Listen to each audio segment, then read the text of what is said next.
All right, this video is just for Jews who don't like Donald Trump, and especially those Jews who say he's anti-Semitic.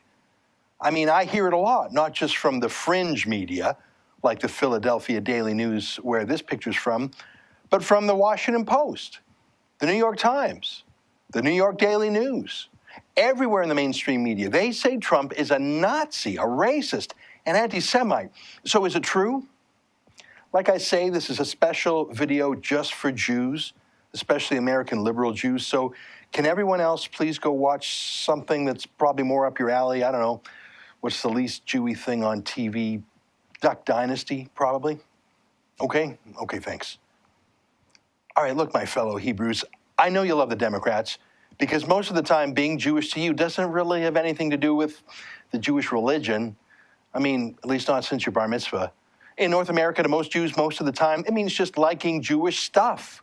Like Larry David and Jerry Seinfeld and Sarah Silverman, Amy Schumer, and Jewish food and taking a few extra days of holidays. It's a vague cultural pride thing, like bragging about how many Jews won Nobel Prizes or which Hollywood stars are Jewish or half Jewish. So yeah, culturally, most Jews are a fit with the party of the liberal elites. The party of New York and Chicago and LA and trial lawyers and professors and Wall Street types, the Democrats. So it's easy to sneer at Donald Trump, that striving blue-collar billionaire. I mean, look at him sitting in those golden chairs, so ostentatious. No Jew I know would ever be so nouveau riche, right? And the way he talks. It's a huge problem. The huge problem. That is a huge problem. Yeah, a noisy, mouthy New Yorker with huge real estate investments. Yeah, what Jew could possibly like a guy like that? But seriously, is Donald Trump really anti-Semitic? Every Democrat I follow on Twitter has tweeted pictures of Trump with his arm out, Heil Hitler style. I mean, of course, you can do that with anyone. So let me answer this charge in two ways. How does Donald Trump treat Jews in his own life? And even more important, how does he treat Jewish issues in his political life? What would he be like as president? Now, in his own life, I'm going to tell you something shocking. And it's actually the reason why I told all the non-Jews to stop watching this video. Here's a fact I don't really want conspiracy theorists to hear. All of Donald Trump's children are either married to or dating Jews. All of them. The most famous of his kids, Ivanka Trump, she married Jared Kushner, who's Jewish, and she converted to Judaism herself. She actually took a Jewish name, Yael Trump. Her kids, Trump's grandkids, are Jewish. They probably call him Zadie. But it's not just Ivanka. Donald Jr. is married to Vanessa Hayden, who's Jewish. Eric Trump is married to Lara Yunaska, who's Jewish. They married under a Jewish chuppah or wedding canopy at Mar-a-Lago, an exclusive club that used to ban Jews until Trump filed a massive lawsuit against the bigots to let the Jews in. And then there's Tiffany Trump, Donald Trump's other daughter by Marla Maples. She's not married yet, but she's dating a Jewish man named Ross Mechanic. Trump has one more kid with Melania. His name is Barron. He's just 10, so it's not yet 5 kids out of 5 who were with Jews, but I wouldn't bet against Barron dating a Jew, would you? That's in Trump's personal life. His company, the Trump Organization, pretty Jewy. Executive Vice President, Michael Cohen. Other Executive Vice President, Jason Greenblatt. Chief Financial Officer, Alan Weisselberg. There's a token Gentile as Chief Operating Officer. Pretty much the Shabbos Goy who goes into the office by himself on Yom Kippur. Here's Donald Trump as a parade marshal at the Salute to Israel March in New York in 2004, a dozen years ago.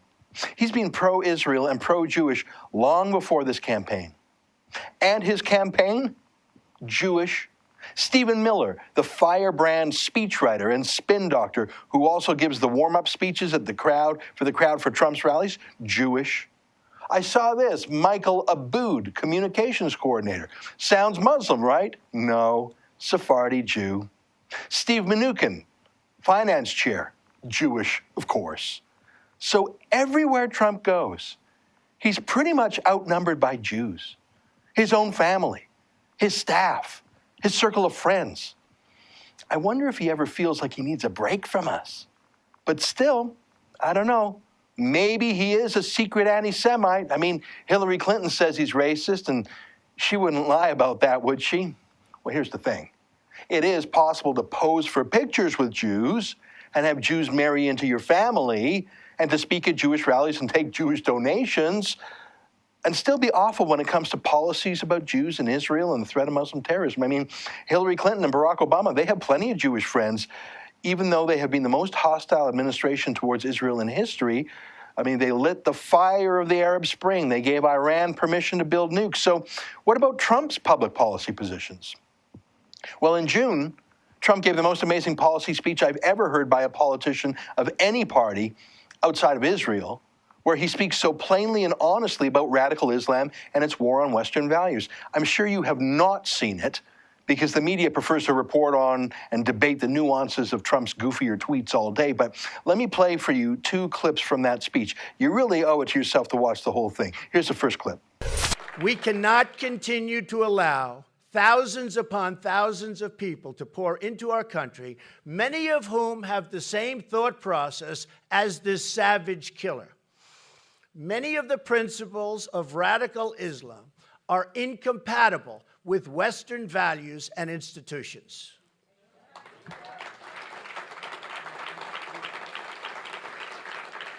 Remember this: radical Islam is anti-woman, anti-gay, and anti-American.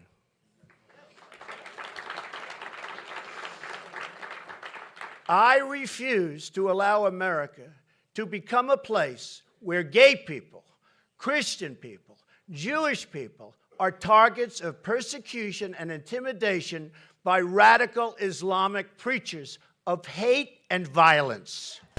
Have you ever heard Clinton or Obama or any Democrat talk that way? Of course not. Here's one more shorter clip. This is not just a national security issue. It's a quality of life issue.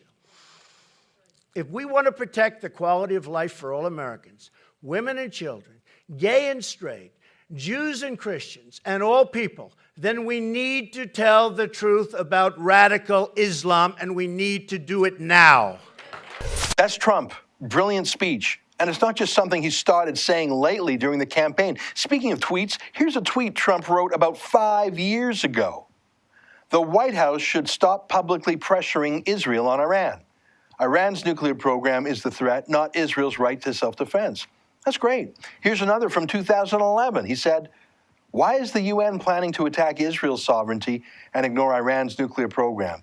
The US should look at future funding. Here's one more about the United States funding Hamas. He wrote, bad move.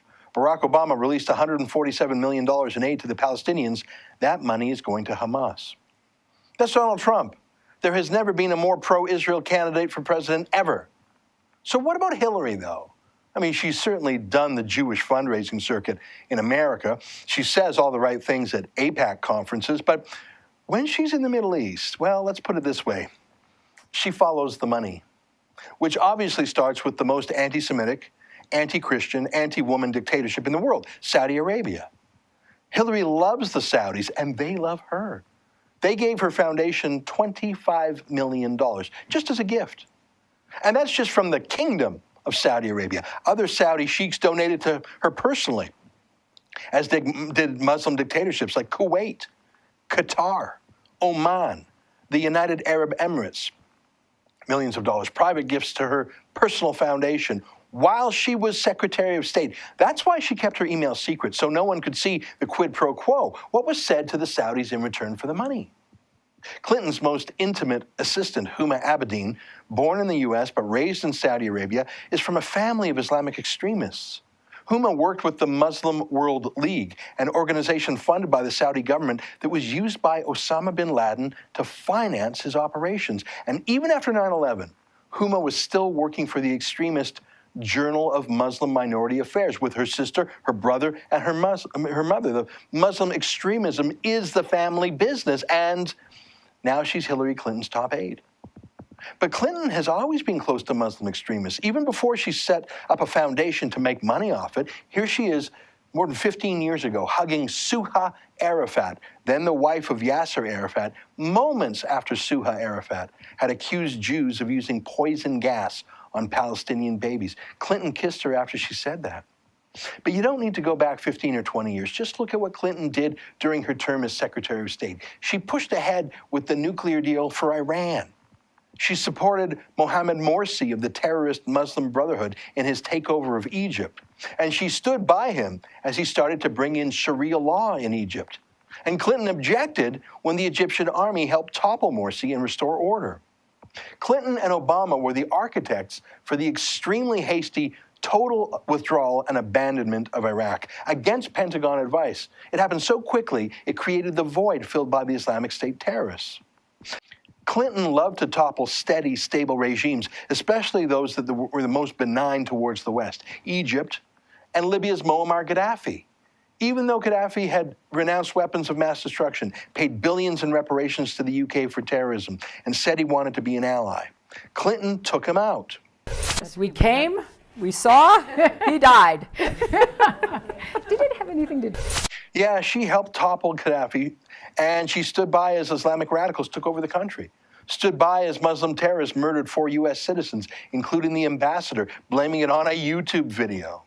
The fact is, we had 4 dead Americans. Was it because of a protest, or was it because of guys out for a walk one night who decided they'd go kill some Americans?